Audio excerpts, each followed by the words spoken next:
les amis, vidéo sur demande aujourd'hui, nous allons parler des empathiques, de l'empathie. Alors, moi je vais aborder ça d'une manière particulière, je ne vais pas chercher à reproduire ce qui a déjà été fait parce que Dieu sait que la neuroscience elle fait beaucoup de recherches sur tous ces aspects-là, sur toutes ces facettes émotives de l'être humain et je n'ai pas forcément envie de recopier ça. Par contre, ce que je vais faire, c'est que je vais vous mettre dans la description de cette vidéo une vidéo très intéressante, c'est un TEDx, qui a été fait par Serge Tisseron. C'est une personne qui connaît bien l'empathie, qui en parle très très bien et donc je vais moi vous faire une approche dans cette vidéo de l'empathie sur l'aspect spirituel, sur l'aspect incarnation et âme des choses, et je vous laisse après cliquer donc sur le lien que je vais vous mettre dans la description pour avoir une approche de l'empathie qui soit une approche plus cartésienne, plus neuroscientifique et qui explique les différentes dimensions de l'empathie, parce qu'il y a beaucoup de choses qui s'imbriquent dans cette empathie. Voilà, donc je vous laisse regarder ça à la suite de ma vidéo. Moi, comment je vais approcher ça? Je vais approcher ça d'une manière un peu comme une histoire. Je vais vous raconter une histoire. Il y a quelque chose qui existe qu'on appelle l'âme. L'âme, je la dis au singulier parce que avant d'être scindé en toutes ces différentes entités dans l'univers qui prennent chacun un petit bout d'âme pour expérimenter la meilleure version d'eux-mêmes, eh bien il y a une âme unique, l'unité. On peut dire l'âme de Dieu, l'âme de la source, peu importe comment vous appelez ça, chacun est libre de donner sa nomination à ça. Mais toujours est-il qu'il y a une âme scindée en des milliards de particules d'âme qui doivent faire l'expérience du grand tout. Il y a beaucoup de régions dans l'univers, il y a beaucoup de régions au niveau dimensionnel aussi, qui sont extrêmement différentes les unes des autres. Parmi ces petits bouts d'âme, il y a nous. Et parmi notre cheminement, parmi comment je vais dire ça, dans le fonctionnement de notre existence, eh bien, nous nous incarnons.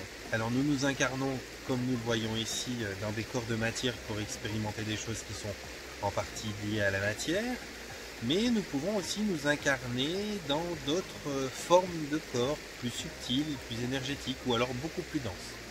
Ici sur Terre, on connaît l'aspect minéral, l'aspect végétal, l'aspect animal dont on fait partie, mais il y a aussi des endroits dans l'univers, dans les différentes dimensions, dans les univers, où on peut très bien avoir une existence qui n'est pas liée à cet aspect matériel des choses, où on n'a pas, de corps, que ce soit végétal, minéral ou animal, biologique, on n'a pas de corps à traîner quelque part. Lorsque l'on s'incarne dans ces différentes parties de l'univers, donc on peut expérimenter différentes choses, on peut vibrer différentes choses, et on peut donc avoir un rayonnement énergétique et une manière de comprendre la vie ou d'en faire l'expérience qui est totalement différente, voire même opposée. Et tout ça, c'est nécessaire dans le grand puzzle de ce qu'on appelle la conscience, parce que pour qu'une âme, pour qu'une partie d'âme grandisse suffisamment pour se connaître et se comprendre à tel point qu'elle en redevient l'unité avec toutes les autres parties d'elle-même, eh bien elle a besoin de faire un grand parcours de réexpérimentation de tout ce qu'elle sait. Parce que l'âme sait tout, mais elle doit expérimenter pour le monter en conscience. Une fois qu'elle l'a monté en conscience, la boucle est bouclée. Et donc, certaines parties de cette âme-là, certaines âmes, si vous le voulez bien, sont d'origine différente. Non pas qu'elles ne soient pas d'une même origine commune, l'âme unique, mais lorsque cette âme unique s'est scindée, s'est éclatée en différentes parties, il y a une diversité d'endroits et d'espaces possibles où toutes ces parties sont atterries d'une certaine manière. Je vous l'image ça d'une façon un peu simple, c'est beaucoup plus compliqué que ça, mais d'une façon un peu simple, ça donnerait ça. Et donc, on peut imaginer que il y a des régions plus ou moins chaleureuses, des régions plus ou moins chargées d'énergie, des régions plus ou moins denses, des régions plus ou moins ci, plus ou moins ça. Et ça, c'est il y a très très longtemps. Et les petits bouts d'âme faisant leur parcours dans les régions différentes où sont arrivés, ont réussi petit à petit, à travers les différentes vies qu'elles expérimentent, à choisir petit à petit d'aller sous telle forme à tel endroit, sous telle forme à tel endroit pour expérimenter de nouvelles choses. Elles ne sont pas restées dans les régions ou dans les dimensions premières où elles sont allées toutes pour expérimenter toujours la même chose et toujours la même façon. Elles se sont déplacées.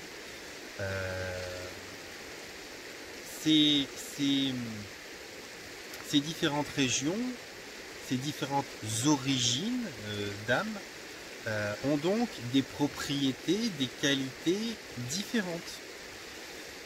Et aujourd'hui, depuis quelques dizaines d'années maintenant, il y a ici sur Terre des vagues d'âmes. Je vous renvoie aux 3 vagues de volontaires et à la Nouvelle Terre, le livre de Dolores Cannon, qui est une éminente thérapeute dans le domaine de l'hypnose, qui a écrit ce livre. Aujourd'hui, il y a des vagues d'âmes volontaires qui se pointent ici, sur Terre, pour non seulement expérimenter la vie terrestre dans la matière et la densité, mais aussi pour répondre à un appel de conscience de la conscience donc de notre planète, qui n'est pas au mauvais endroit, au mauvais moment, en péril ou quoi que ce soit, mais qui est dans une passe énergétique compliquée, qui a besoin de lumière et d'amour en conséquence, et qui a été, par la loi de l'équilibre, très très affecté par l'aspect sombre et puis négatif de la création, et qui demandait donc pour un équilibrage de recevoir plus de lumière et plus d'amour, donc de l'aide d'une certaine manière, pour arriver à passer ce cap d'une manière plus confortable probablement. Il y a donc énormément d'âmes qui ont reçu cet appel à un niveau très subtil et peut-être inaudible pour notre compréhension à nous, et qui ont donc choisi à la suite de la vie qu'ils expérimentaient dans tel ou tel endroit de venir après s'incarner ici-bas sur Terre pour pouvoir donc répondre à cet appel. Et donc, puisque l'appel qui a été donné à cette planète, c'est un appel de demande de lumière et de demande d'énergie d'amour, on s'est retrouvé avec énormément de réponses positives et favorables qui ont été données par des âmes qui viennent de régions de l'univers ou de dimensions qui sont chargées d'amour, qui sont dans des fonctionnements totalement différents de la planète, dans le sens où il y a beaucoup plus d'empathie, de sympathie et d'expression d'amour à son plus pur niveau.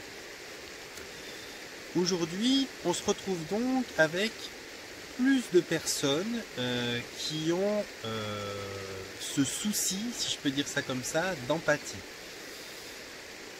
Ça, c'est pour l'aspect qu'est-ce qui fait qu'il y a de plus en plus d'empathes et qu'est-ce qui fait qu'ils souffrent ces empathes. Ce qui fait qu'ils souffrent ces empathes, c'est que des régions de l'univers ou des dimensions d'où ils viennent, ils n'ont pas l'habitude de vivre la vie comme on la vit ici, dans cette densité, dans cette dureté, dans cet aspect très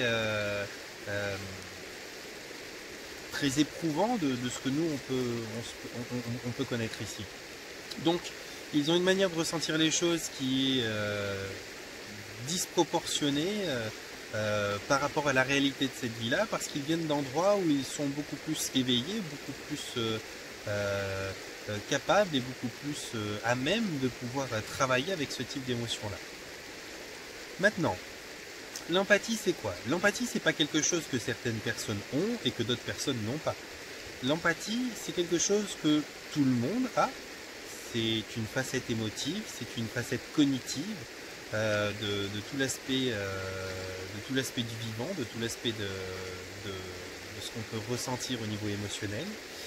Simplement, il y a, j'en ai parlé dans d'autres vidéos, différentes natures d'âme, différentes natures d'être sur toutes les planètes, mais aussi notamment sur Terre. Et donc, dans ces différentes entités qui viennent ici sur Terre, il y en a qui sont plus à même de fonctionner avec l'empathie à certains niveaux, et d'autres qui sont moins à même, moins capables de pouvoir ressentir l'empathie, comme ceux qui en souffrent le plus ou qui l'expérimentent à son plus haut niveau ici-bas. Comment ça se fait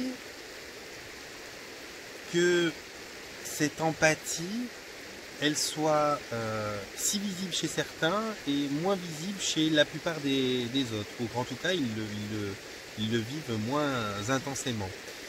Je pense aussi qu'il y a dans notre conditionnement, dans nos éducations, dans notre façon d'aborder en tout cas les premières années de notre vie depuis je dirais quelques dizaines d'années là aussi, toute une démarche qui vise, alors consciemment ou inconsciemment, chacun se mettra du côté de la barre qu'il veut, mais qui vise quelque part bêtement à casser, à briser, à démolir l'empathie. Et ça, c'est tout l'aspect virtuel de nos vies. Tout ce qui est les films, tout ce qui est les différents multimédias qu'on peut avoir, toutes ces images qui sont compliquées, qui sont dures, qui sont des fictions, ne permettent pas, aussi bien que la nature, à l'être humain de construire son système émotif et donc d'empathie de la même manière qu'un être humain qui serait détaché ou qui n'aurait pas accès à tout l'aspect virtuel et tout l'aspect fictif de ce que l'on crée. Aujourd'hui, les enfants sont plongés devant des films qui sont bien souvent violents, des jeux qui sont bien souvent violents et qui leur proposent de gagner des points lorsqu'ils font des choses qui sont malhonnêtes, qui sont indignes d'une conscience pure, et même voire lorsqu'ils font des choses qui sont mauvaises et qui sont méchantes au possible. Ça déjà, ça a tendance naturellement, en le pratiquant, à déboussoler un petit peu le système d'empathie.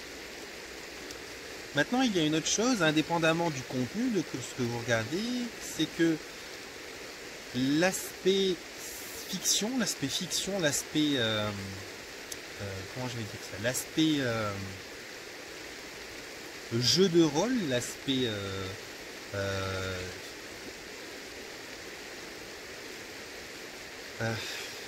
non naturel de ce qui est joué dans un écran de télévision fait que petit à petit, sans qu'on s'en rende compte, c'est très subtil, eh bien l'enfant a de la peine à reconnaître l'aspect mimique des êtres humains. Ça veut dire qu'on a tous des mimiques, on a tous des façons de grimacer, de se comporter, d'intercepter ceci ou cela. Et toute cette sphère-là de l'existence,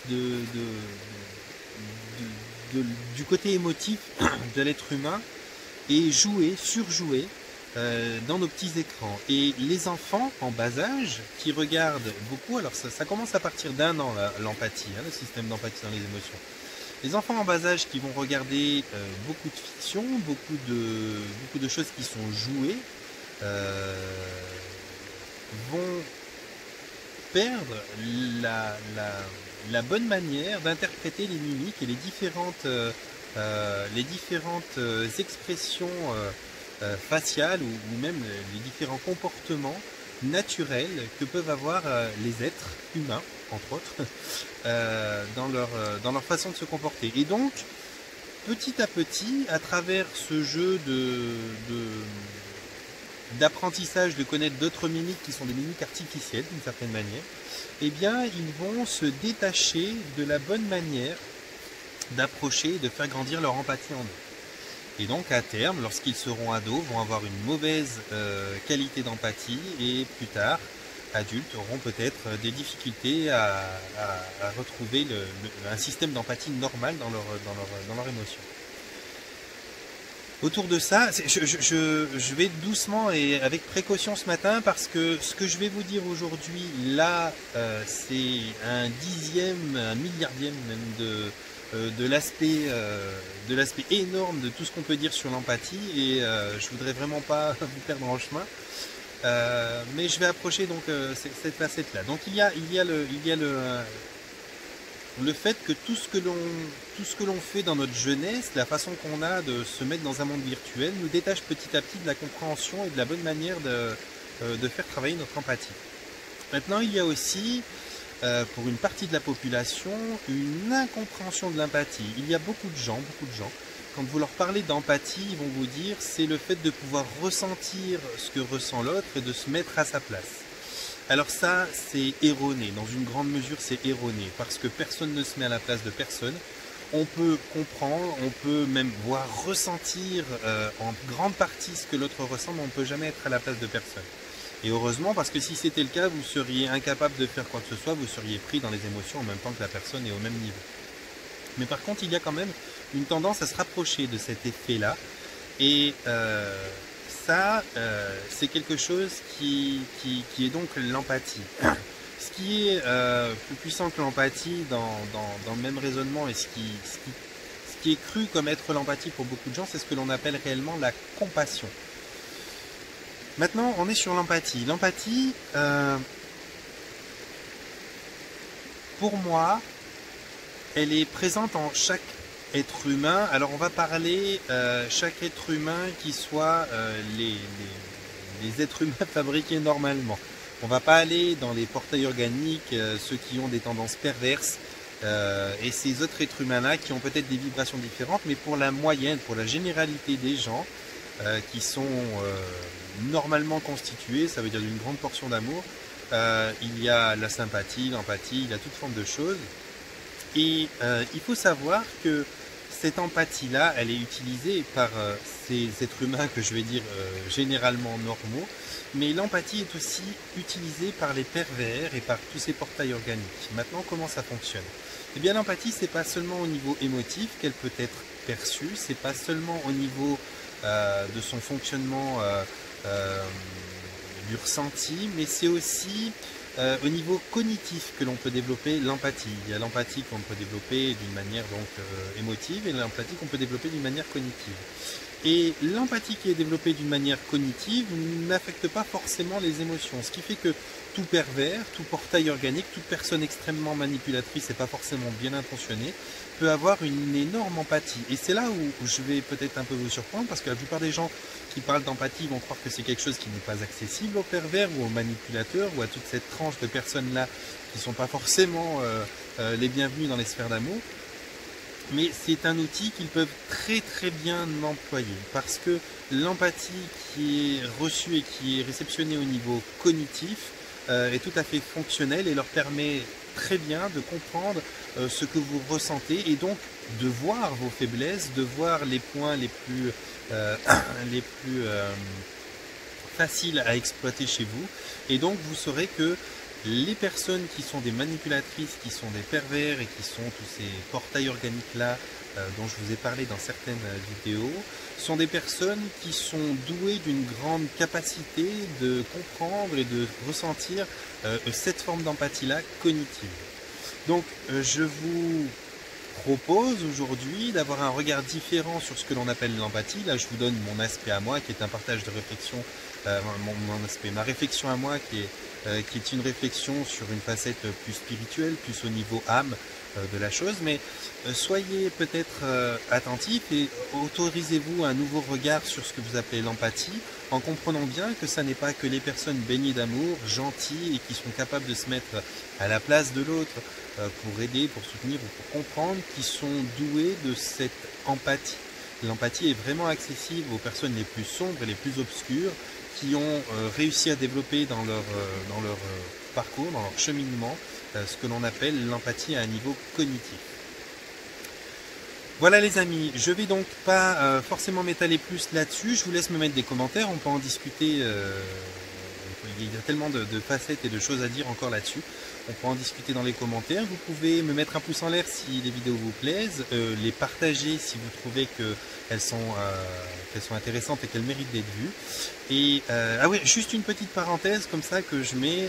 J'ai eu dernièrement des commentaires, notamment sur le témoignage de ma séance quantique, de mon vécu de ma séance quantique à moi et d'autres séances, qui étaient des commentaires qui étaient, j'imagine, bienveillants au départ et puis peut-être destinés dans une certaine mesure, parce que j'imagine que derrière il y a un gros conflit d'ego, mais dans une certaine mesure destinés à peut-être essayer de m'apporter quelque chose à moi, mais qui ont été posés d'une manière extrêmement prétentieuse et extrêmement visée sur ma personne. Alors je voudrais tout de suite vous avertir, tous ceux qui allaient vouloir mettre des commentaires parce que ça vous plaît ou parce que ça vous plaît pas ce que j'ai fait, mettez des commentaires qui soient des commentaires sur le contenu, sur le sujet, parce que cette chaîne-là, elle est pour parler et pour développer les sujets. Ce que vous pensez de moi, pour être très vulgaire pendant une seconde, j'en ai rien à foutre. C'est pas de moi qu'il s'agit, je suis pas là en train de me donner en spectacle, sinon j'aurais une jolie cravate ou quelque chose de beau et je me présenterai à vous le plus joliment possible. Or, je viens toujours dans des endroits qui sont des endroits que je trouve merveilleux, qui sont des endroits de nature, habillés avec mes blousons troués à certains endroits parce que mon chien me saute dessus en permanence. Je suis toujours dégueulasse quand je finis dans la forêt avec lui. Et donc, c'est pas de moi qu'il s'agit, c'est des sujets que j'exprime sur cette chaîne. Donc, si vous avez des commentaires, que ce soit des commentaires qui ne sont pas destinés à ma personne, mais que ce soit des commentaires qui soient destinés à faire avancer le sujet, à rendre des choses constructives.